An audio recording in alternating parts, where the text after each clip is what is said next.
אברהם שם המקום ההוא אשר יראה, אשר יאמר לשון היום בהר השם יראה.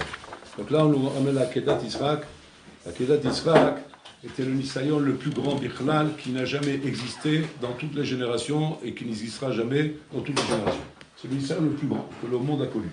Et d'ailleurs c'est pas pour rien que on se sert de ça pour, à chaque fois pour Rosh Hashanah, on ramène la Kedat Yitzhak, hommage pour être pour nous, comment dire, un avocat qui va les doffres d'Hachem, tellement que le Maasé qu'il a fait Abraham est tellement qu'il est impressionnant et qu'il peut être comment dire, un bon avocat devant Hachem. Maintenant, il y a trois questions Hazakot mais autres qui ressortent de là-bas. Lorsque Akadosh Baruch Hu a promis à Abraham Avinu qu'il y aura une descendance, que cette descendance ce sera Israël. Donc Abraham a vu dans sa tête, Yitzhak Avinu, c'est ma descendance. C'est de lui que va continuer mon chemin dans le monde. Voilà. Comme ça, Yitzhak Avinu, Abraham Avinu, il avance. On lui a promis une descendance, c'est Yitzhak. Voilà, Yitzhak, il est là. Bon, alors là, Pitom, il vient voir Abraham Avinu, il dit, je veux que ce fils-là que tu as, qui est Yitzhak, tu me l'offres en sacrifice. Après qu'il lui a promis, il lui a dit, c'est lui ta descendance. Il ne l'a pas eu à 20 ans, il a eu un âge très tardif. Donc ça veut dire que quoi? Il est réellement le relais, c'est celui qui va prendre le relais, c'est celui qui va continuer. On est à la limite, ça y est, Abraham il va partir de ce monde. Donc on est à la limite maintenant. Et maintenant il dit à Abraham Avinu, tu vas me prendre ce fils, tu vois. Et là Abraham Avinu, tout de suite, il s'étonne en disant, mais comment c'est possible ça? Que tu m'as dit que c'est Israël qui va être un descendant, et que maintenant cet enfant-là, qu'Avécho, je dois le donner en sacrifice, voilà l'étonnement qu'il a, Israël Avinu, Abraham Avinu. Tous les Fashim ils demandent, qu'Abraham Avinu et Chaora, c'est pas ça l'étonnement qu'il doit avoir. Alors tu sais très bien que Bonorlam Kaviachol, il met à l'épreuve les gens. Comme il t'a dit, tu vas leur rester Canaan, et que là-bas, tu auras toutes les barachot, tu seras riche, tu seras renommé, et tu auras une descendance. Tout ça a sauté. Il arrive à Canaan, c'est la famille. Descendance, il a piqué sa femme. Ouais. Renommé, il est dans la galoute. Donc c'est toutes les promesses qu'il a eues, pof, tout dans l'eau. À la Makom, un bonhomme à sa place, qu'est-ce qu'il dit? Il dit, voilà, c'est du bloc tout ça, il fait des promesses, il ne respecte pas. Ouais. Si déjà un homme doit respecter ses promesses, quand chacun a Kadosh Baruch Hu, c'est quoi ça? Non, Abraham il sait très bien. Abraham il sait très bien que quoi? Que bon, alors l'homme Kaviachol, avant de donner, il teste. Il teste avant de donner. Il promet, il teste, il donne. C'est comme ça que ça marche chez Hachem. Il te promet, il te teste, il te donne. C'est-à-dire qu'il faut mériter. Tu ne peux pas recevoir comme ça sans mériter. Comme un patron pareil. Un patron, il a une entreprise. Maintenant, il a mis un directeur commercial. Maintenant, il lui dit, je vous promets ça et ça et ça et ça et ça. Il lui montre tout ce qu'il aura. Maintenant, qu'est-ce qu'il fait le patron? Maintenant, il le teste. L'autre, qu'est-ce qu'il s'imagine? Il s'imagine, ça y est, c'est dans la poche, c'est à qui? Puis toi, le patron le convoque, il l'appelle, il dit, monsieur, vous ne comprenez pas. Vous ne comprenez pas. Il dit, quoi? Mais vous m'avez promis. Je t'ai promis, si tu conviens. Je t'ai testé, tu ne conviens pas. Hachem, c'est pareil, il fait pareil. Hachem, il promet, il teste, il donne. Le test ne marche pas, on ne te donne pas. Donc, Abraham Avinu, il sait ça. Il sait qu'Hachem, il teste. Si c'est comme ça, quel est le problème d'Abraham Avinu ici? De dire quoi? Tu m'as promis un enfant, et maintenant tu dis... Mais tu sais très bien qu'Hachem, il teste. Tu as bien vu qu'il t'a promis aussi que Canaan, c'est le paradis sur terre. Et là-bas, tu as trouvé quoi? Tu as trouvé là-bas, chez Mishmor, l'enfer sur terre. Ouais. Il t'a promis là-dedans, on t'a piqué ta femme. Donc, tu vois bien qu'Hachem, il teste. Donc là aussi, pareil, tu vas dire la même chose. Par contre, les Fashim demandent qu'Abraham Avinu, les Chaora, il aurait dû poser une question plus forte ici. Il aurait dû demander à Bola Olam, mais Bola Olam, c'est marqué dans la Torah, l'Otirsa. On ne doit pas assassiner. Un Dieu ne peut pas demander qu'on assassine son enfant. C'est ça la question qu'il aurait dû demander à Abraham Avinu. Pas le test. Qui est un test, c'est normal, il n'a pas de problème avec ça, Abraham Avinu. Mais il a un problème, Bichlal, avec l'autre, qu'Hachem lui demande. Comment Bichlal? Cette chose-là que moi, j'ai enseigné au monde. On ne tue pas ses enfants pour Dieu, on ne fait pas des sacrifices, on ne fait pas des choses pareilles. Comment tu me demandes de faire une chose pareille? Arrête, c'est marqué mes fourrages dans la Torah que c'est interdit de faire une chose pareille. Ça, c'est la première question. La deuxième question, c'est quoi? Que maintenant que Nachinami, que Abraham Avinu a compris que quoi? Que Hachem ne voulait pas qu'il tue ses enfants. Parce que le malheur, il vient lui dire, c'est bon, ne fais pas ça, ne touche pas l'enfant, j'ai compris que tu veux faire la volonté d'Hachem, il n'y a pas de problème. Abraham Avinu s'est marqué là-bas, le malheur, il a fallu qu'il lui dise Atas l'oméouma, ne lui fais pas de moum. C'est-à-dire qu'il a fait comprendre d'abord, ne le tue pas, et ne lui fais pas de moum. Il demande les fâchés, pourquoi le malach il ajoute Atas l'oméouma, ne lui fais pas de moum. Ne le touche pas, ne le tue pas. Pourquoi moum? C'est marqué qu'Abraham Avinu voulait faire une trace sur Israël. Il voulait le blesser. Maintenant, pourquoi il voulait le blesser? Il voulait le blesser, pourquoi? Parce que c'est marqué là-bas qu'il voulait Kaviachol faire halakha le maaseh de cette épreuve qu'Hachem lui a donnée. Maintenant, le malheur, il te dit que non. Pourquoi? Parce que c'est pas ça qu'Hachem voulait. Hachem voulait juste simplement te mettre à l'épreuve de savoir si tu étais prêt à faire tout ça. Maintenant que tu étais prêt, c'est ce qu'Hachem voulait voir. Donc, Maïnian, maintenant d'aller faire une trace. Et que le malheur, il a besoin de te dire, attention, Mouma. Ça, c'est la deuxième question. La troisième question, c'est que si Mehmet, on dit qu'Hachem, il a parlé avec Abraham Avinu. Donc, c'est une névoie. Si c'était une névoie, ça doit être clair. Le Rambam, il dit une névoie, c'est quelque chose de clair. Une névoie, c'est pas un enseignement où on peut faire un faux chat. Une névoie, c'est clair. Hachem, avant de faire une névoie à un navi, il s'assure que le navi est bien capable de réceptionner la névoie. Donc, c'est-à-dire qu'il a les kélim pour entendre et comprendre parfaitement ce qu'on lui a dit, et qu'à partir de là, il n'y a plus d'erreur dans la névoie. Donc, c'est comme ça, la couché à la Chazaka. Si Bolam, il a demandé à Abraham Avinu de sacrifier Israël, et c'est ça la névoie, et qu'Abraham a compris qu'on parle de sacrifice. Donc la névoie était bien le sacrifice. Maintenant tu vas dire, non, j'ai trompé. Il y a une erreur, c'est pas le sacrifice, c'est le monter. L'alot d'auto, pas la keda. C'est pas une névoie, c'est n'importe quoi. Une névoie, c'est quelque chose de clair. Donc si c'est l'alot, la névoie, c'est l'alot. Si c'est de sacrifier, la névoie, c'est sacrifier. On peut pas dire, mais non, Abraham Avinu, je t'ai dit ça, mais tu n'as pas compris, c'était ça. Alors c'est pas une névoie. Or, Hachem, quand il parle avec quelqu'un, c'est névoie. Névoie, c'est quelque chose de précis. C'est pas une chose qu'on peut changer. Donc, trois questions ici pour comprendre de quoi on parle ici. Donc, quel est la vie d'Alvarim? On va essayer de développer le Yisod qu'il y a ici. Tout le Inyan va voter de ce qu'on appelle Korban. Korban, parce qu'on parle d'un Korban ici. Le Korban vient pourquoi? Le Ramban, il explique pourquoi Hachem veut qu'il y ait des Korbanot dans le monde. Pourquoi le Ikar de Avoda du Beth Amikdash, c'est les Korbanot.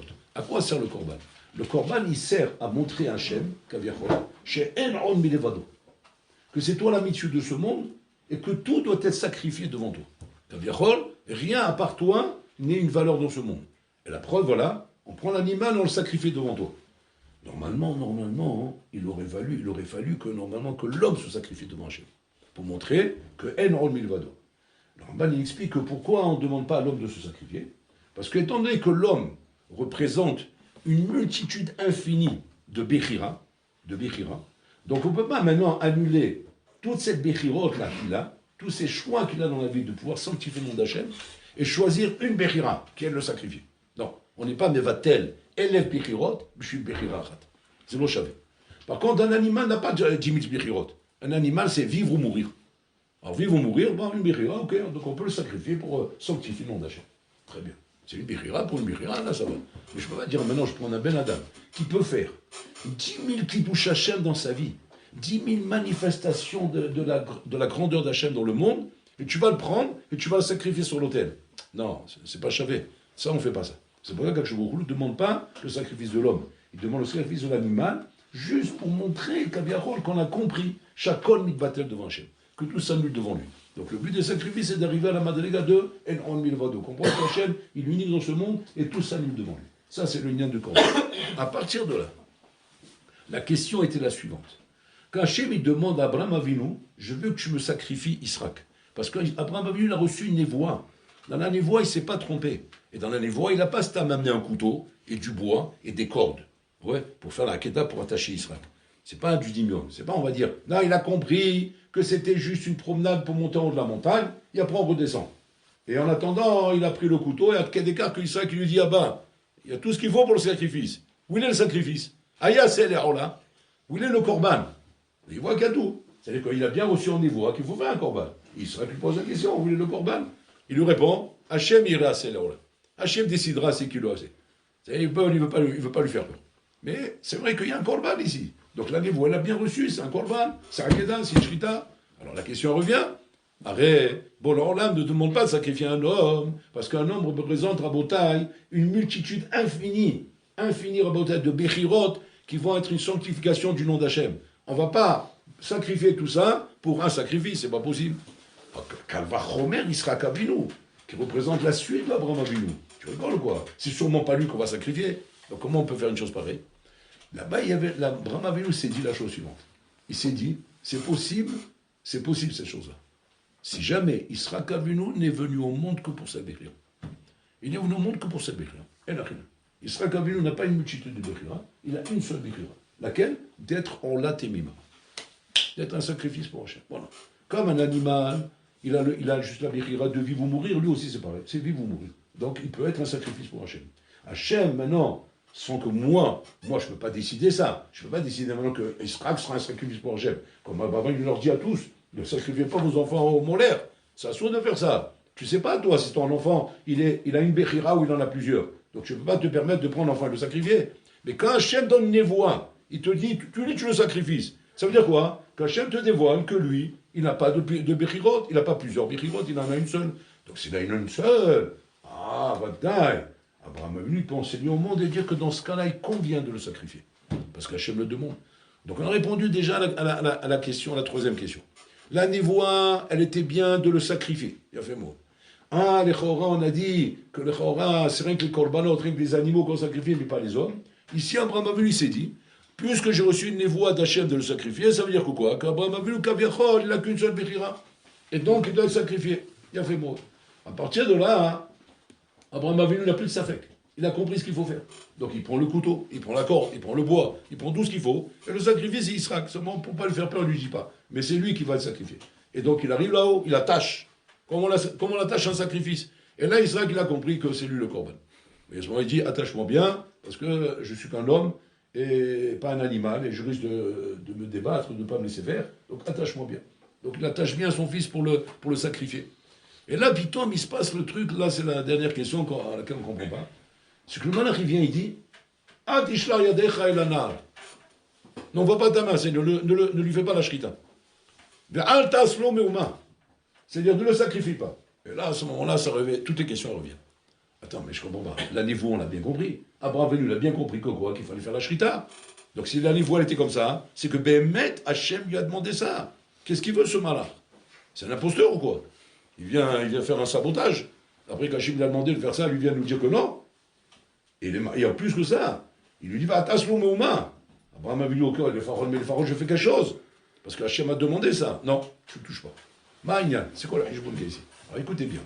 L'Arabe Desser, il nous donne un yesod extraordinaire. Il dit qu'il y a un décalage à Tsoum Rabotai entre ce qu'Hachem veut vraiment et ce qui est possible de faire. Ce qu'on appelle le Ratsouï et le Matsouï. Il y a le Ratsouï. Le Ratsouï, c'est-à-dire ce qu'on voudrait. Ce qu'on voudrait faire, ce qu'Hachem voudrait. Et le Matsouï, c'est ce qu'on peut faire. Il y a des fois un décalage entre les deux. Ici, c'est le cas. C'est quoi le décalage? Regardez bien. Abraham Avinu, il a eu peur lorsque le malach lui a dit ne fais pas la shrita. Tout de suite, il a pris peur, Abraham Avinu. Il a tout de suite compris que quoi? Qu'on n'est pas au niveau. On n'est pas à la madrigue. C'est-à-dire, genre, ça y est, on s'est fait recaler. On s'est fait recaler, on n'est pas au niveau. Hachim, il a décidé, arrête tout. Vous n'êtes pas au niveau de faire ça. Et là, Abraham Avinu, il a eu Khalishutadat. Il dit, je pars. Il était brisé à l'intérieur de lui. Hachem nous a demandé une mission. Il nous arrête, ça veut dire qu'on n'est pas au niveau de faire ça. Hazé Shalom. Et il y a que je vois à ce moment, il lui dit, alors Abraham Avinu, il vient et dit, au moins laisse-moi lui faire une marque. Au moins ça, moi je suis arrivé à ça. Il dit, non, attends, ce moment, choum d'abord. Mais par contre, lui, il lui dit, donc ça veut dire que le niveau, tu l'as. Alors si le niveau je l'ai, pourquoi je ne fais pas le sacrifice? Il dit, c'est pas toi qui n'as pas le niveau, c'est le dehors qui n'a pas le niveau. Le dehors n'est pas au niveau. La génération n'est pas au niveau de personne. Si la génération va voir Abraham Avinu sacrifier son fils, ça va être le plus grand Hilul Hashem que le monde a jamais connu. Ça aurait été dans l'histoire du monde le plus grand Hilul Hashem que le monde n'a jamais connu. Et jusqu'à aujourd'hui, si la Shoah Rabotai, qu'on va essayer d'expliquer, a été pris quelque part comme un Hilul Hashem, va tailler que le sacrifice d'Israël aurait été encore un plus grand Hilul Hashem. Parce que les gens auraient dit, regarde Abraham Avinu, qui est votre Av, c'est Avot Agdoshim, là, Abraham c'est le premier Avot, qui n'a pas arrêté de crier, de dire aux gens, n'allez pas sacrifier vos enfants à la molaire, et que lui-même il a pris son fils, il l'a sacrifié. Les gens n'auraient rien compris. Maintenant, nous, on aurait eu le devoir, nous les rabbins, d'aller donner des cours et l'expliquer aux gens, mais non, vous avez rien compris, c'est Hachem qui l'a demandé. Et parce qu'Hachem, il a fait, il a arrêté de mentir, vous les rabbins. C'est ce que vous savez faire constamment. Aïkar, il y a du pognon. En attendant, vous savez bien nous rouler le parce que il y a toujours une réponse, c'est ça la devise. La devise, il y a toujours une réponse. Voilà, les questions, on a des vraies questions, et vous avez toujours des réponses. Le problème, c'est quoi? Le problème, c'est qu'on ne sait pas qui c'est qui dit vrai là-dedans. Parce que moi, avec ma question, elle est vraie ma question, et toi ta réponse, je sais pas si elle est vraie. Tu es en train de me dire quoi? C'est un cas exceptionnel. Ouais, c'est toujours comme ça, toujours un cas exceptionnel. C'est on a un problème, on vient avec un problème, et qu'est-ce que tu me dis? Non, c'est une exception ici. Alors chaque fois, c'est une exception. Alors on ne peut jamais savoir si c'est la vérité ou pas. Parce que si c'est la vérité, comment ça doit être normalement? Pas d'exception. C'est un clal, ça ne ment pas, c'est toujours bien, impeccable. Donc c'est-à-dire, si le clal, il est comme Abraham, il a dit que quoi? On ne sacrifie pas des enfants à Hachem. Donc même chez Abraham, on comprend ça, il a sacrifié un enfant. Maintenant, qu'est-ce qu'on voit? Il a sacrifié son fils. Wow, wow, wow. Maintenant, on va comprendre ce truc. Là, t'as vu d'avoir cassé. Impossible à comprendre. Ça aurait été le plus grand Hiloucham du monde. Hachem, il a arrêté Abraham Avinu à cause du Hilou Hachem. Il a dit, ne fais pas ça. Maintenant, toi, Zachita. J'ai vu que tu es capable de le faire. Donc toi, le niveau, tu l'atteins. Mais le monde ne peut pas supporter cette chose-là. Donc mais maintenant, ne le fais pas, ne touche pas. Incroyable, mais vrai, en bouteille. Incroyable comment il peut y avoir dans le monde en bouteille des choses qu'Aviachol, que tu as pu atteindre. Maintenant, on parle de nous maintenant. Des choses, des niveaux que tu peux atteindre. Mais tu dois faire très attention de ne pas forcément les mettre en application. Parce que si jamais tu les mets en application sans réfléchir, ça peut être Hilou Hachem. Sauf si tu as un Sibou d'Akadosh Baruch Hu. Mais si tu n'as pas un Sibou d'Akadosh Baruch Hu, fais attention. C'est pas toute chose que tu comprends que forcément il faut faire. Quand il s'agit de choses qui sont marquées clairement, ou bien que ton rave te dit de faire, ça c'est différent. Mais si jamais cette chose-là elle vient de toi-même parce que tu sens une élévation, tu sens maintenant quelque chose qui te dit que il faut que je fasse cette chose-là, il faut que je fasse ce maassé. Mais que ce maassé, il est surprenant. Les gens, ils ne vont pas comprendre ce que tu es en train de faire ici. Et que toi, tu dis, mais je suis au niveau, je sens que je suis capable de le faire. Fais attention, parce que ces choses-là, Habibi, elles pourraient être très mal prises, et les gens, tout de suite, ils vont se dire, c'est Hilou Hachem. Et maintenant, qui est responsable? C'est toi qui es responsable. Tu vas dire, mais attends, mais bon, là, il ne voit pas. Ou le bochel lève avec la yacht. Il ne regarde pas le lève avec la yacht. Tu as à la massim, tu es responsable de tes actes. Et si jamais l'acte que tu es en train de faire entraîne un Hilou Hachem, tu as travaillé sur le Hilou Hachem. Même que Bachamaïm, mamash, comment dire, c'est galou il est fanab. Mamash, akol galou il est fanab. Shit kavanta leshem shamaim. Tu avais une kavana leshem shamaim. Tu avais une kavana kshera. Tu avais une vraie kavana. Tu voulais vraiment faire la volonté d'Hachem. Étant donné que les gens n'ont pas compris ce que tu as fait, Shalom s'est pris comme un Hilou Hachem. Sauf si tu as un Sibou d'Akadosh Baruch Hu. Mais si tu n'as pas un Sibou d'Akadosh Baruch Hu, comme ici Abraham Avinu, oh, il va voyer d'aller faire des choses qui sont uniquement à des élans que tu as au fond de toi, de faire des grandes choses, et que ces choses-là, Shalom, ne va pas t'amuser à les faire. Comment il faut être prudent, et comment il faut être zahir dans sa voie d'attaché. Ça, c'est la première chose qu'on apprend. Deuxième chose qu'on apprend d'ici, c'est extraordinaire. Abraham Avinu Rabotai, est-ce que, dans ses srouillottes à lui, il a le srout de dire qu'il a fait la Akedat Yitzhak, ou bien simplement qu'il avait la volonté de le faire? Ça s'appelle qu'il a fait, ou qu'il avait la volonté de le faire? Abdaï qu'il a fait. Et comment on voit ça? C'est marqué comme ça, c'est marqué que Ephron chez l'Israël. Les cendres de Israël, qui étaient les cendres du Haïl, les Maasé, sont considérées comme les cendres de Israël. Donc on considère comme si tu l'as fait. De là, il ressort et dit Rabbeinu Yonah Hidushatsu. Quand toi, maintenant, dans la vie, tu es éprouvé. Tu es éprouvé par une épreuve. Une épreuve, c'est-à-dire une situation où, chaz shalom, cette situation, c'était certain que normalement tu tombes. Normalement, tu tombes dans une situation pareille. Ça peut être une fille, ça peut être du pognon, ça peut être une sale affaire, une magouille, ou n'importe quoi. Ou toi, tu sais très bien que par rapport à ce que tu as dans ton ventre, tu es capable de faire cette chose-là. Tu peux tomber dans cette chose-là. Mais que les maassés, tu ne l'as pas fait. Tu ne l'as pas fait. Tu as su, maman, je te retenir, tu as su prendre, maman, je prends ton recul. Tu as su prendre ton recul. Et que les maassés, tu ne l'as pas fait. Bah, Shamaïm, on te compte comme si tu as été mis à l'épreuve réellement dans la chose. Réellement, tu es devant l'épreuve, et tu n'as pas fait cette chose-là. Extraordinaire. C'est-à-dire que, je te donne un exemple. Imaginons que maintenant, par exemple, toi dans ta tête, maintenant, tu as un Yetzara comme ça, Shalom, de vouloir sortir avec une fille. Voilà, tu as un Yetzara comme ça dans ta tête. Ça te trotte dans la tête. Mais maintenant, bon, tu n'es pas devant la situation. Tu n'es pas dans la situation. Mais maintenant, tu te dis à toi-même, je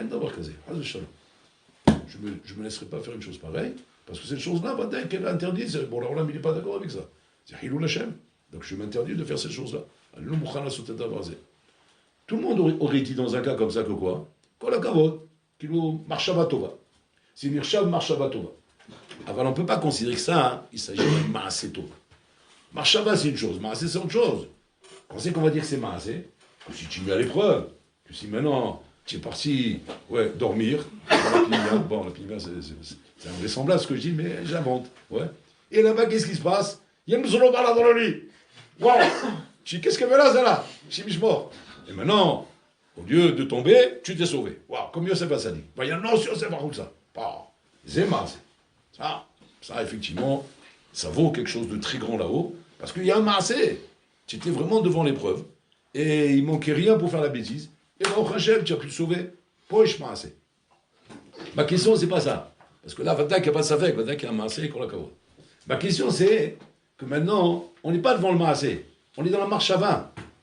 Dans la marche à 20, le bonhomme, il a une marche à 20, de faire une bêtise, de faire quelque chose de mal, et que maintenant, le bonhomme surmonte sa marche à 20. Pas son maasé, il n'y a pas une maasé. Il surmonte la marche à 20, Rabotai. La Sheila, elle est comme ça. Comment on lui compte ça, Bashamaim? On lui compte ça comme Shamaim Rabotai, qui est maasé tov ou qui est marchava tova. Il sort Rabotai du Hiddouche de la Hakeda, d'Abraham Avinu, que grâce à Abraham Avinu, Rabotai, grâce à Abraham Avinu, à partir d'Abraham Avinu, Kol marchava tova chez Yehudi. Et ça, c'est un Hafez Chaim Mefoura, je vais vous le ramener. Toute marchava tova chez Yehudi. Shelo la'asot avera, nirshav ke ma'aseh lifnei HaKadosh Baruch Hu. Nora Bayom. Hafez Chaim Mefoura, Rabotai, qui ramène comme ça. Quand un homme dans la journée ouvre sa bouche pour parler, il n'a rien dit de spécial avant, il ouvre sa bouche pour parler. Par exemple, il voit son copain, Mashlomcha, comment ça va? Comment ça va, Yedidi Ayakar, mon cher ami? Comment... il a ouvert sa bouche pour parler. Il n'est pas en train de dire des choses spéciales, il ouvre sa bouche pour parler. Il dit là-bas, Chavetz Chaim, si à ce moment-là, tu penses à dire, je vais ouvrir ma bouche pour parler, et je vais faire attention, quand maintenant ma parole va sortir, de ne pas laisser dans ma parole sortir des paroles de la shonara, des paroles de la hilout, ou des paroles de médigence, ou bien des grossiers mots, des mots grossiers. Voilà ce qu'il se dit. Ça il se dit dans sa tête. Alors qu'il est dans une situation où il n'y a aucune raison qu'il dise des mots grossiers. Il voit son copain, comment ça va? Il va lui dire espèce de je sais pas quoi. Non, mais il n'y a même pas d'avamina. Mais je comprends pas. Il n'y a même pas d'avamina. Mais tu es un fou si tu fais ça. Tu dis à ton copain comment ça va, tu as dit espèce de je sais pas quoi, comment ça va? Non, ça se fait pas. Tu es un fou si tu fais ça. Ouais. Donc le Hafez Chaim, on comprend de quoi il parle. De quoi il parle quand il dit ça? Il est en train de dire le Hafez Chaim que maintenant tu ouvres ta bouche pour parler. Il n'a pas dit que tu ouvres ta bouche pour te disputer. Il n'a pas dit que tu es dans une dispute ou une bagarre, où là, il peut sortir des mots, là, allez-nous, quand on est en dispute. Il n'a pas dit ça. Il dit tu ouvres ta bouche pour parler. Genre, tu es à l'aéroport, il y a l'hôtesse de l'air ou je sais pas quoi, la Modim là-bas, c'est le kipi sur la tête, et tu demandes un renseignement sur un avion. Ouais. Maintenant, imagine-toi, je sais pas quoi, le kipi à la travers, et toi, ça t'a entraîné de lui faire une insulte. Tu es un fou. Tu es un mabou. N'insulte pas les gens comme ça, quand même. Et t'as fait quelque chose? Non. Alors pourquoi tu l'insultes? Je sais pas, comme ça, j'ai une tête qui ne me revenait pas, j'ai insulté. Mais tu es un fou. Il faut le faire soigner, mon fils. Il faut suivre un psychologue. Ça, c'est des cas psychologiques classiques. On n'insulte pas les gens pour rien. Il t'a fait quelque chose, il t'a mal parlé, il t'a insulté, il t'a dit sale juif. Alors je comprends, tu lui dis, sale goy, hein. C'est comme ça, tu lui rends la même. Ça, on peut comprendre. Même ça, il ne faut pas faire. Mais disons, ok, on peut comprendre que c'est un cas de force majeure. T'as cherché. T'as cherché, t'as trouvé. Mais comme maintenant, il n'y a rien. Tout se passe normalement. Tu vas là-bas, comment dire, le magasin là où je chope là-bas, je ne sais pas comment il s'appelle. Tu as acheté quelque chose, tu es à la caisse pour payer, et tu l'insultes sa mère et son père. Et tu t'en vas. Mais tu es fou, quoi. Mais on ne fait pas des choses pareilles. On n'est pas des dash. On est poli. Ça, c'est bon. Donc le Hafez Chaim, il parle de cas classiques, où tu ouvres ta bouche pour parler. Il ne parle pas de cas où on est dans une situation, comment dire, qui est en train de... Bon, normal. Et le Hafez, il me dit comme ça.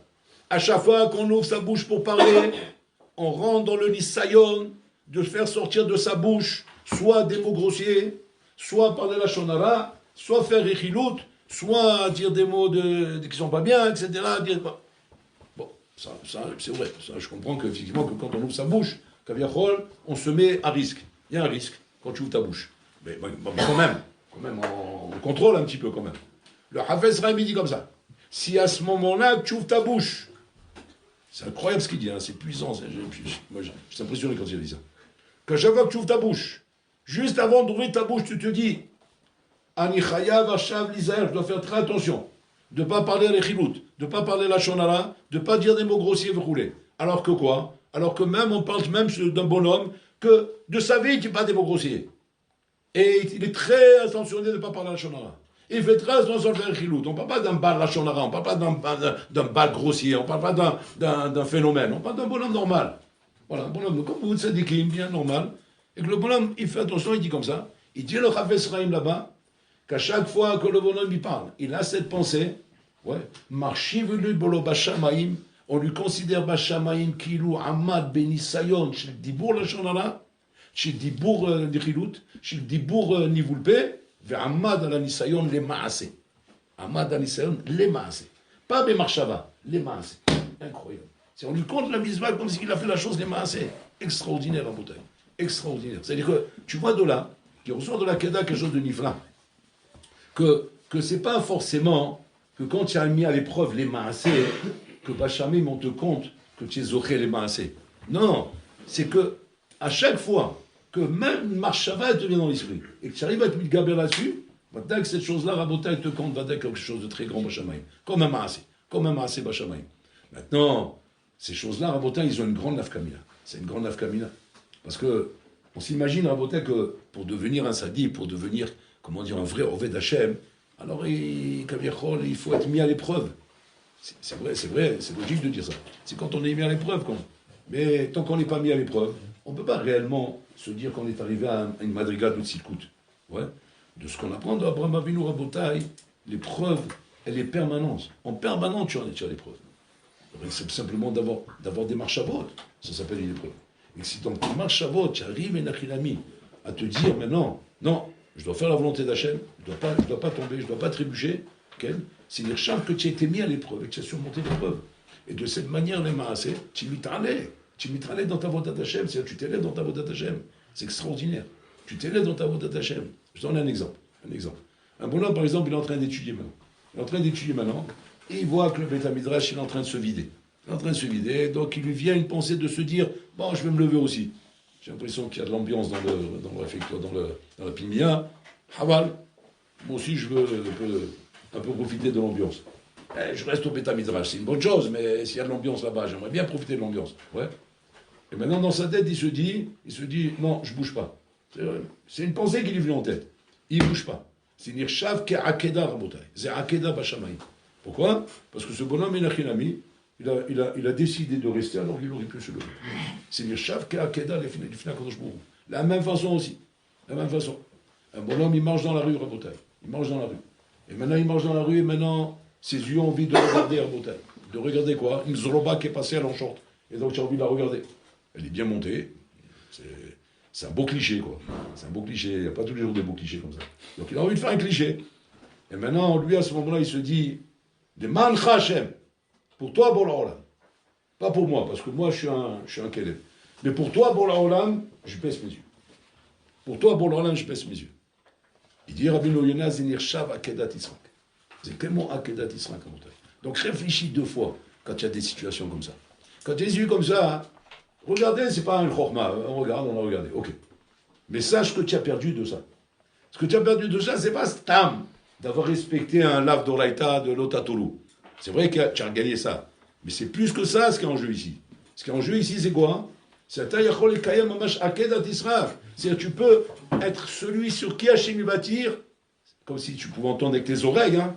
Ata yadati, ki ele Elokim ata. Vous vous rendez compte un peu? Imagine-toi que tes oreilles puissent entendre ça. Tu marches dans la rue, tu peux regarder, tu baisses tes yeux, et tu entends un bas de col. Ata yadati, ki ele Elokim ata. Waouh. Tu imagines, moi il m'arrive un truc comme ça, mais j'ai des ailes dans le dos.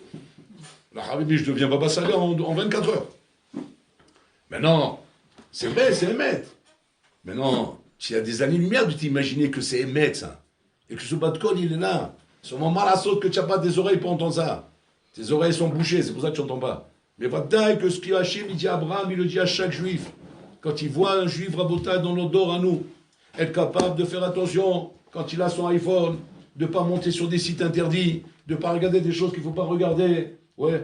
Ou bien que quand il voit que l'iPhone a fait déraper, de le prendre, de le casser. Ou bien, parce que je ne laisse pas un truc comme ça entre mes mains, puisque je me rends compte que je ne suis pas capable de le gérer. Parce que pour avoir un truc comme ça entre ses mains, il faut être capable de le gérer. Je ne sais pas le gérer, je casse. C'est un objet interdit pour moi. Ça, c'est Akedat Israël, Rabotai. Ce sont des maasim niflaim qui nous mettent tout de suite à la madriga de Abraham Avinu, Rabotai. C'est pas stam. C'est pas stam des choses ben alma. Nous, on s'imagine, Rabotai, que ça y est, on n'est plus dans le dor d'avant, on n'est plus dans ces générations, on n'est plus dans ces madrigos, je l'ai roulé. Mais bon, alors là, il te met dans les mêmes madrigos, simplement avec des décors différents, avec des scènes différentes, avec des choses différentes. Simplement, il faut sombrer. Et Rabbeinu, il a dit comme ça. Qu'est-ce qui fait qu'un homme, Rabotai, est amené à fauter et n'a pas la force de surmonter l'épreuve? Il dit là-bas une raison Hatsuma. Bon, les raisons classiques, on les connaît. Bon, la tentation, l'inanime, on l'a tiré, bon, on connaît les raisons classiques. Mais là-bas, il donne une raison impression. Il dit là-bas, la raison principale, c'est quoi? C'est que tu es persuadé que c'est pas de ton niveau. Tu es persuadé que c'est pas de ton niveau. C'est tout. Tu n'es pas là-bas. C'est là. Je suis pas à cette madriga. Je suis pas à cette madriga de faire shmirat enaim. Je suis pas à cette madriga de pas avoir un iPhone dans mes mains où je monte sur des trucs qu'on regarde aujourd'hui. Je suis pas à cette madriga de pas dire des mots vulgaires. Je suis pas à cette. Tu as fait une maskana, tu as tiré une maskana, tu as signé ton arrêt de mort. Pour moi, ben, je ne suis pas là-bas. Et comme je ne suis pas là-bas, tu vas fauter. C'est-à-dire qu'on ne peut pas, Rabotai, amener un homme à fauter si ce bonhomme, Rabotai, il a ce regard de malchoute envers lui. Une des choses qu'il faut fauter à un homme, c'est parce qu'il a un regard, Rabotai, de shfafa envers lui. Il se regarde comme un chiffon. Comme un chiffon. Afraki, toujours, il criait ça, on ne comprenait pas ce qu'il voulait. Shmate, comme s'il criait. Chiffon, il nous traitait de chiffon. On ne sait pas pourquoi il disait ça. D'abord, au début, on ne savait pas c'est quoi Shmater. Après, on a demandé. Il dit chiffon, pourquoi il dit chiffon? On va prendre serpillère. C'est pire que ça, c'est serpillère. C'est même pas chiffon. Chiffon, c'est gentil encore. C'est au début, un ancien, il disait chiffon. Après, il y en a un autre, il dit non, c'est pas chiffon, c'est serpillère. C'est genre, il n'a pas voulu nous choquer, l'autre. On disait chiffon. Alors, déjà, ça nous avait choqué, déjà, chiffon. Après, il dit non, c'est serpillère. Quoi, serpillère? Je me dis, pourquoi il me traite de serpillère? Qu'est-ce que j'ai fait? Commence à discuter, serpillère. Après, il t'explique. D'accord, d'abord explique, après, si c'est valable, si c'est justifié de me dire serpillère, tu me dis serpillère, ne me dis pas serpillère d'entrée. Et après, on nous expliquait. Ils nous expliquaient la raison pourquoi tu tombes. La raison pourquoi tu tombes, parce que tu te prends pour une serpillière. Qu'est-ce qu'on fait avec une serpillière? On ramasse la bouche. Tu comprends? Mais là, c'est une serviette de toilette Pierre Cardin. Tu comprends? Mais tout le monde va hurler. Oh! Mais tu es malade ou quoi? Mais tu sais qu'elle coûte une blinde, cette serviette. Qu'est-ce que tu es en train de faire, là? Mais rien, je cherchais un truc pour... Mais on ramasse pas ça avec ça. Donne-moi ça tout de suite. Attends. Par contre, s'il fait ça, personne crie. Pourquoi? Ben, c'est un serpillière, c'est fait pour ça. C'est comme ça, la route. Si jamais tu es une serpillière, tu es fait pour ça. Tu es fait pour ça. C'est-à-dire que cette bonne personne, que quand tu marches dans la rue, tu regardes les femmes comme un chien. Parce que tu es une serpillière, c'est tout. Tu fais exactement ce que tu es. Maintenant, tu vas dire, toi, soi-disant, tu te fais du faux moussard. Tu dis, non, c'est pas bien, c'est marqué l'otatolo. Ça, c'est la serpillière qui est en train de se prendre pour la serviette. Pourquoi tu prends? Deviens une serviette, après tu pourras te dire du moussard. Mais d'abord, deviens une serviette. Mais ne sois pas une serpillière qui est en train de se faire du moussard. Ça sert à rien. Le moussard, il ne peut pas t'aider tant que tu es une serpillière. Comment c'est un problème? Ça, le problème. Le problème, il est là-bas, à Montreuil. Donc, le problème, même avant même de se mettre des valeurs dans la tête, et se mettre du plomb dans la tête, et se dire, bon, Chirolam, quand c'est que je vais commencer à respecter ce que j'entends? J'entends des trucs, mais je n'arrive pas à les respecter. Pourquoi? Je ne comprends pas pourquoi. Quoi, ma tête, elle ne comprend pas ou quoi? Bien sûr que tu comprends. Ma tête, elle comprend ta tête. Mais la baïa, tu es un schmaté. C'est ça le problème. Tu es une serpillière. Et c'est pour ça que tu n'avances pas dans la vie. C'est ça le problème. Faire but tout le Torah pour toi, mais ça te fait même pas mal au ventre. Pourquoi? Parce que tu es un schmaté. Un schmaté fait but tout le Torah. Le ça, il te dit, attends, il manquerait que ça que tu fasses pas but tout le Torah. Et encore quoi encore? Mais qu'est-ce que tu veux encore? Tu t'es pris pour le garde de Villa ou quoi? Allez, tape la causette. Tu sais quoi, même, fais une blague maintenant. Allez, lâche-toi. Mais pourquoi? Pourquoi c'est normal? Parce que je suis là-bas. Je suis un clown. Je suis un letsan. Maintenant, moi, ça me fait mal au ventre quand on me le dit. Ça va, même d'accord, mais en entendant, on te dit la vérité, Habibi. Tu es un clown et un letsan. Regarde-toi dans la glace. Regarde quand tu ressembles. Tu crois que tu ressembles au grand Devina? Ou à Rabbi Kueger? Ou à Baba Saleh? Ouais. Bah, tu as raison, tout le monde ne se ressemble pas. En tout cas, je ne te parle pas de ça. Je ne suis pas en train de parler de la ressemblance des traits. Je suis en train de parler du schmaté que tu es. Et quand tu regardes le Kodesh Kodashim Kodesh, tu comprends aussi que c'est une serviette de Pierre Cardin, ça c'est un chiffon, ça c'est une serpillière. C'est là-bas le problème. Le problème, il faut déjà le régler là-bas. Comme dit Rabbi, n'oublie pas que tu es un prince. Tu es le fils du roi. Tu es le fils d'Akadosh Baruch Hu. Tu es Bnei Israël. Tu es le petit-fils de Abraham Avinu qui a fait la Hakeda. Ça, remets-toi en tête. Fais-toi une rééducation avec toi-même. Fais-toi une rééducation avec toi-même. Remets-toi les valeurs en place dans ta tête avant même de t'interdire de faire une avéra. Parce que s'interdire de faire une avéra, tant que tu as un schmatel, ouais, tu parles stam dans le vide. Tu parles dans le vide.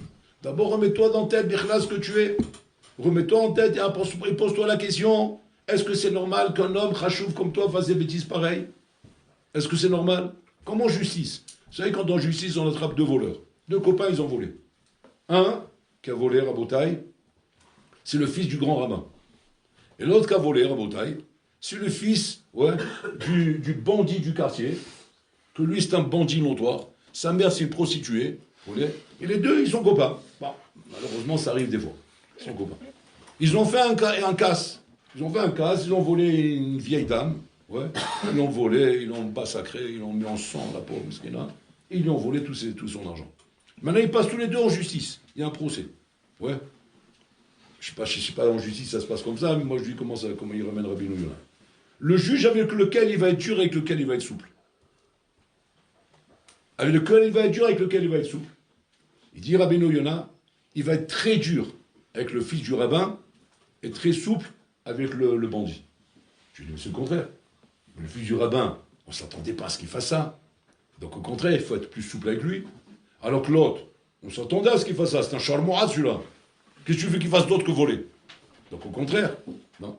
Il dit Rabbeinu Yonah, c'est pas comme ça qu'on marche. C'est pas comme ça que la Torah juge. La Torah ne juge pas comme ça. La Torah juge en fonction de ce qu'on ne s'attendait pas de toi. On ne s'attendait pas à ce que tu fasses une chose pareille. Comment tu as pu faire une chose pareille? Tu n'avais aucune raison d'être là-bas. Comme la chita de Rabbi Yehuda. L'ori Ishen Kegren, pourquoi? Parce que Enana Ziko lui dit que pourquoi Keren on n'est pas tour? Parce que Enana Laziko.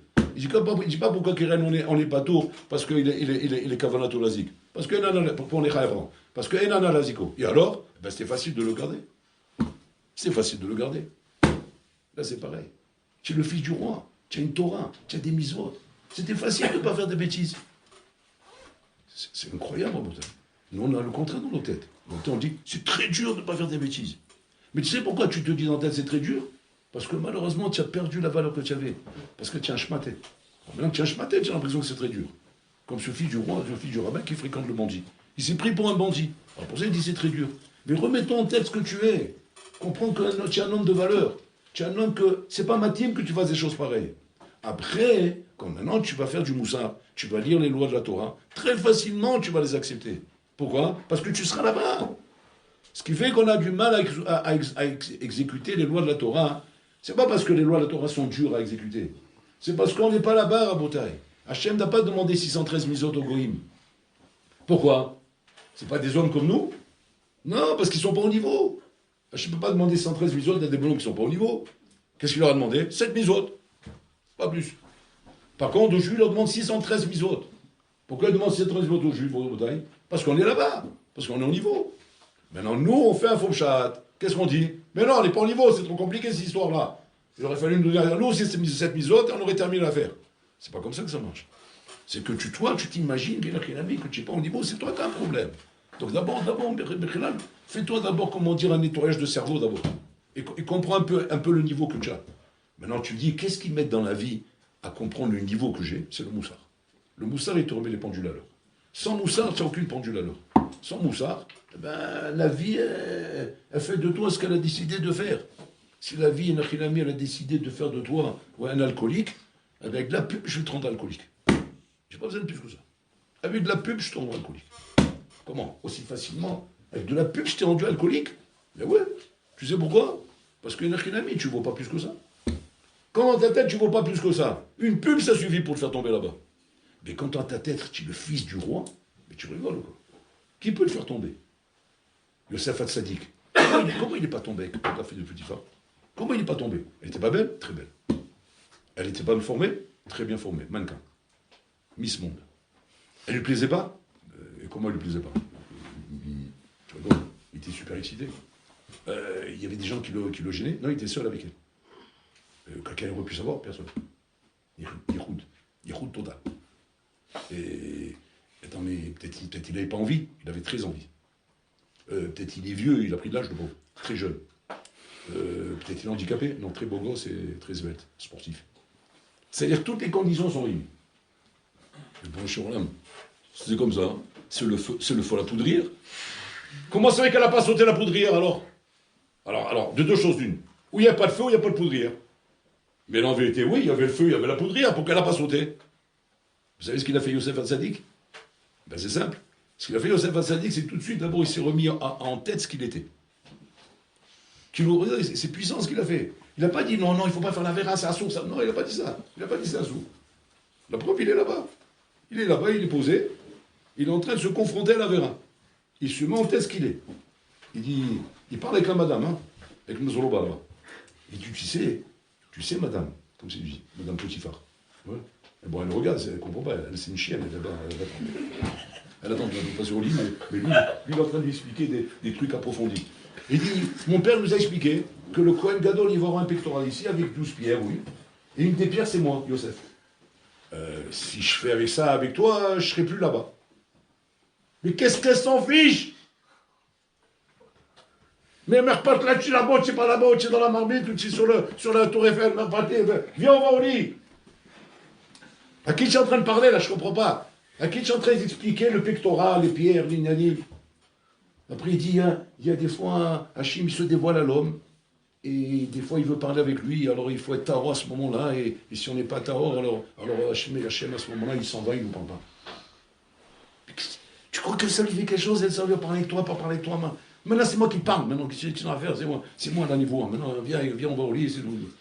Qu'est-ce qu'il veut, Yosef? Qu'est-ce qu'il veut? Alors vous allez me dire, je sais ce qu'il veut. En fait, il est en train d'essayer de lui faire tchouva. Mais genre, tu vas à qui, une chienne? C'est une kalbak, tu fais tchouva à qui? Tu sais très bien ce qu'elle veut, elle veut que ça, et elle voudra que ça. Alors tu dis, alors ok, alors à qui il parle? Il se parle à lui. À lui, il est en train de se parler. Il est en train d'essayer de sortir de la serpillière qu'elle est en train de vouloir lui faire croire qu'il est. Je suis en train de lui faire croire que je suis une serpillière. Je vais t'expliquer ce qui je suis. Et c'est après que je t'ai expliqué qui je suis, la vera peut se faire, on l'a fait. Il est prêt, il n'a pas de problème. C'est moi, il va être cohérent. Après qu'il a monté tout ça, Bibi, puis Tom, il va pour faire la vera. Ça soum, hein, c'est-à-dire, malgré tout ça, regarde la force du Essa. Et là, à ce moment-là, le visage de son père, il apparaît dans la vitre. Parce qu'il faisait nuit comme ça, il faisait nuit. Alors, c'est quand il fait nuit, tu as la fenêtre qui donne sur le paysage, mais c'est sombre, c'est tout noir. Si tu te mets la main, tu te vois. Tu te vois dans le miroir. Donc, Yosef Hatzadik, il est passé devant la glace, devant la fenêtre. Et comme c'était sombre, donc il se voit à travers. Il voit comme ça, puis tombe. Et quand il passe à travers, normalement, il doit se voir à lui. Il se voit à lui, mais avec la tête de Yaakov. Il voit le visage de Yaakov. Et là, il prend une peur bleue. Et d'une sorte de... Vayanov Aouza. Il se sauve. Elle a tient par le vêtement, il se sauve. Tous les falchis me demandent, c'est pas du jeu, là. Pas du jeu. Pourquoi? Parce qu'attends, il était censé se sauver avec la déballe qu'il a fait. Maintenant, c'est normal, si Yaakov, il vient l'aider, c'est pas normal. C'est comme si deux garçons viennent se bagarrer dans la récré, et maintenant, le grand frère, il vient l'aider. Et l'autre, il fait le malin maintenant. Ah, tu as peur, hein? Tu as peur, hein? L'autre lui dit, c'est normal, tu as amené Hulk, tu le vois. Mais viens, on se regarde tous les deux, tu vas voir. C'est-à-dire que non, il n'a pas peur de toi, mais il a peur de Hulk. Donc il est venu là. Là, c'est pareil. Tu dis, waouh, Yosef Hatzadik, voyons, ça roule ça, waouh, quel sadique, c'est magnifique. Mais c'est normal, il y a encore il est mieux, tu regardes, il voit Yaakov dans lui. Même toi, tu aurais vu ça, tu aurais pris peur, tu serais évanoui sur place. Tu rigoles, quoi. Mapcha, c'est quoi le chat? Après que Yosef Hatzadik, Rabotai, il s'est mis dans la tête qu'il n'était pas une serpillière. Vadaï que la Avera, elle est là. Mais maintenant, on lui donne le mérite de voir Yaakov vu. C'est-à-dire que ce n'est pas Yaakov qui l'aurait vu, Rabotai, si jamais il avait fait cette déballe. Qu'est-ce qu'il aurait vu? Il serait vu à lui. Mais qu'est-ce qu'il aurait vu là-bas? Il aurait vu Bob Dylan.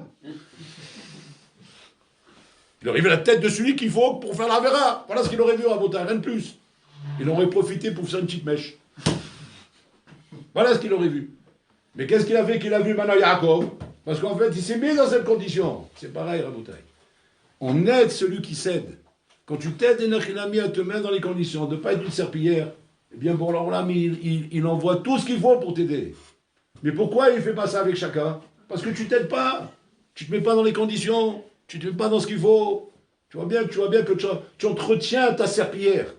Comment tu veux, alors que tu es une serpillière, qu'on ne se sert pas de toi pour ramasser des ordures et du vomi? Une serpillière, c'est un sac à serre, ça n'a pas autre chose. Donc tu ne peux pas te reprocher de dire « Ouais, Hachem y met pas, et je suis venu à l'Yeshiva, et les rabbinim y mettent pas, et l'autre y met pas, et lui y met pas, et personne y met, et je suis abandonné, j'ai quitté mon pays, j'ai quitté ma famille, j'ai quitté mon père et ma mère. » Et lui, il est en train de pleurer. Mais l'achmal boliko, faut pas pleurer maintenant, c'est pas le moment de pleurer. Il faut simplement te mettre dans ta tête que quoi? Tu n'es pas une serpillière, c'est tout. Commence à faire un travail intérieur sur toi-même. Et là, la Makom, tu vas voir comment tu vas devenir matmid, shakdan, ireshamaim, gaonador, gadolador. Comme ça, on devient des gdolim, Rabotai. On devient des gdolim quand on commence, Rabotai, à se prendre au jeu. Qui c'est qui est devenu milliardaire dans le monde, Rabotai? Ceux qui y croyaient. Ceux qui ne croyaient pas sont pas devenus milliardaires. Les chauffeurs de métro sont restés chauffeurs de métro. Les courninos sont restés des courninos. Et les employés à la mairie sont restés des employés à la mairie. Vous connaissez ça? Par contre, ceux qui se sont dit, moi je deviens milliardaire, le bonhomme il est devenu milliardaire. Tu vas dire, c'est incroyable. Ah, tu vas dire, ouais, Kanir il a fait des grosses études. Quelles grosses études? C'est Ahmar Boliko, il ne sait même pas compter. Il y a aujourd'hui des jeunes, ils ne savent même pas compter, c'est des milliardaires. Et à côté de ça, des bonhommes qui ont fait des études de la belle, ouais, il est au chômage. Je me dis, c'est quoi ce monde-là? C'est quoi ce monde?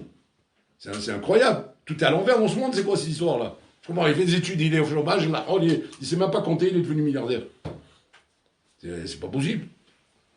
Il y avait un comme ça, un milliardaire comme ça, un bonhomme qui avait réussi dans les affaires. Il ne sait même pas parler l'anglais. Pas parler l'anglais, c'est quand tu arrives à des niveaux très hauts, c'est honteux. Il s'arrangeait toujours pour avoir un bonhomme à côté de lui, son secrétaire de main. Et toujours la discussion, il lui donnait la parole, sa main. Alors il lui disait, mais pourquoi vous ne parlez pas, vous? Ouais, pourquoi vous ne parlez pas? Alors, on est dans la force du bonhomme. Il dit, je parle qu'avec des gens comme mon niveau. La force. C'est rien ne démontre. Même les grands, il les rendait petits devant lui. Regarde la force, il ne se démonte pas. Alors que tout le monde peut dire, mais non, c'est un mytho, il a mis parce qu'il ne sait pas parler l'anglais. Il sait que tu sais. Il sait que tu sais. Et on sait qu'on sait, mais on ne se le dit pas. Et pourquoi? Parce que j'ai l'affront de le surmonter. Parce que tu ne fais pas peur. Je suis un mytho. Et en ta tête, je te dis, je suis un mytho, je te mange. Tu veux faire quelque chose, fais. Allez, fais, vas-y. Vas-y, fais quelque chose maintenant. T'as qu'une magie où? Parle-toi maintenant. Tu as quelque chose à dire, non? Alors ferme-la. C'est ça la force. Ça, c'est un exemple que je vous donne. Pour vous montrer, Rabotai, qu'un homme est ce qu'il croit. Un homme, ce qu'il ne croit pas, il ne sera jamais. Et c'est ça, c'est vrai dans tout, Rabotai. Dans tout, c'est comme ça. Quand chez Ken dans la Torah, Rabotai, dans la Torah, tu peux être que ce que tu crois. Si dans ta tête, tu ne crois pas, si dans ta tête, tu es un batlan, si dans ta tête, tu es un clown, si dans ta tête, tu es un blagueur, tu seras un blagueur, tu seras un batlan, tu seras ça. C'est tout. Tu as signé ton arrêtement. Et l'arrêtement, qui c'est qui l'a signé? C'est toi. C'est ta signature. Personne n'a signé là-bas. C'est toi qui signes ce que tu es. Mais si jamais tu as décidé que tu seras un gadol, tu seras un gadol. C'est comme ça que ça marche, Rabotai. Akol olair les filles à machava chez l'Adam. Adam choshev tov ou yetov. Lo choshev tov, lo yetov. Akol biadad.